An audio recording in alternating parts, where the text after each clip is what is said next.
100/2천만 원이 100/마침표 파격 실험 나선 정부 중소벤처기업부가 지난 8월 13일 전격 발표한 상생 소비 복권 정책이 전국적인 주목을 받고 있다.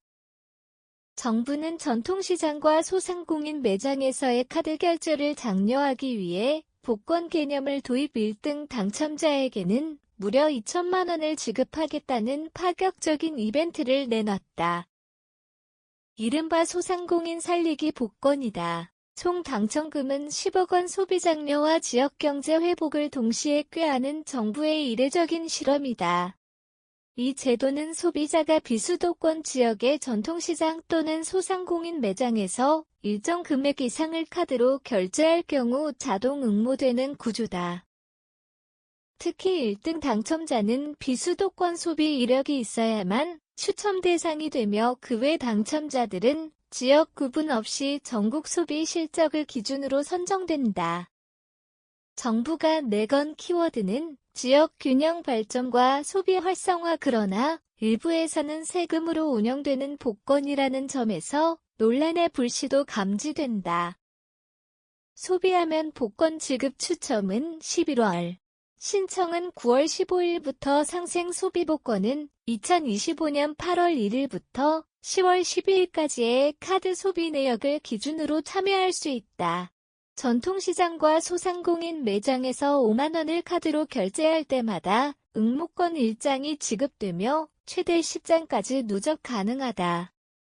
즉 50만 원까지 소비 시 최대 응모권 10장을 확보할 수 있다.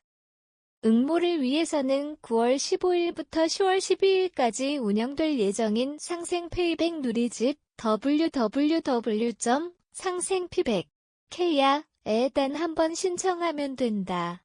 이후 소비 내역은 자동으로 반영되어 추첨 대상이 된다.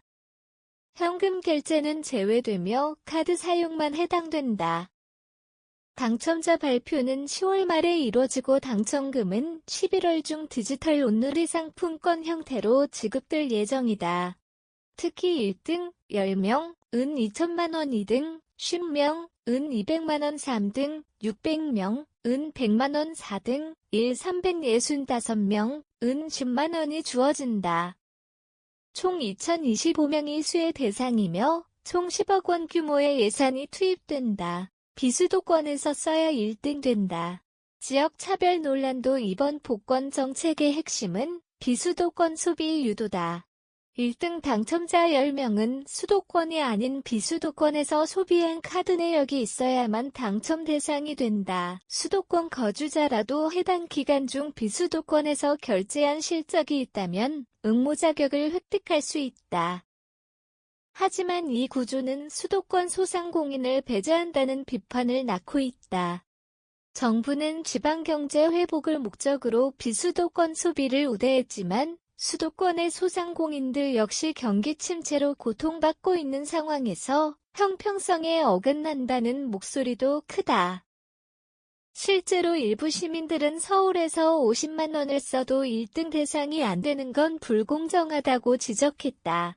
세금으로 운영되는 복권, 공정성과 투명성 관건 복권이라는 용어가 붙으면서 일부 국민들 사이에선 내 세금으로 누군가 2천만 원을 받는 셈이라는 비판도 있다.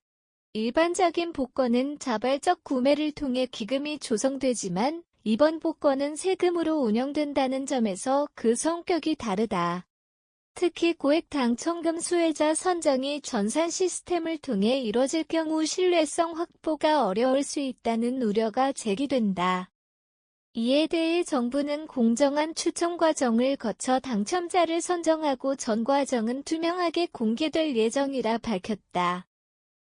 하지만 실시간 추첨 방식이나 검증 가능한 시스템 구축 등 구체적인 운영 방식은 아직 공개되지 않아 향후 신뢰 확보를 위한 후속 대책이 필요해 보인다. 실험적 정책 혜택도 크지만 신뢰의 설계가 관건 상생 소비복권은 소상공인 소비를 유도하고 지역 경제 활성화를 도모하겠다는 정부의 의지가 담긴 정책이다.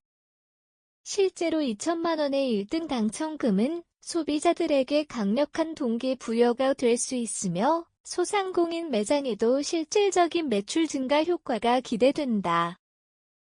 하지만 제도 시행 초기인 만큼 지역 차별 논란과 세금 사용의 타당성에 대한 국민적 납득이 중요하다. 무엇보다 추첨과 정의 투명성과 공정성을 확보하는 설계가 성공 여부를 좌우할 것이다.